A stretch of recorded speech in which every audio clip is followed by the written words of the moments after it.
Kamahalan, dapat ipapatay si Jeremias.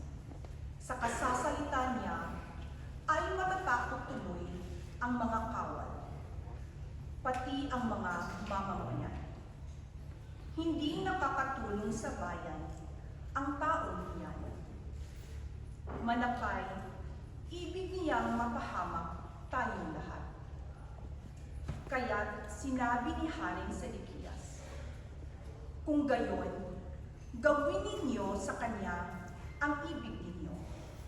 Hindi ko kayo mapipigil. Dinakip nila si Jeremias at dinala sa may balon ni Prinsipe Malkias sa himpilan ng mga bantay. Matapos talian ng lubid, inihulog nila si Jeremias sa balon. Hindi tubig, kundi burak ang laman ng balon. Kaya lumubog siya sa putik.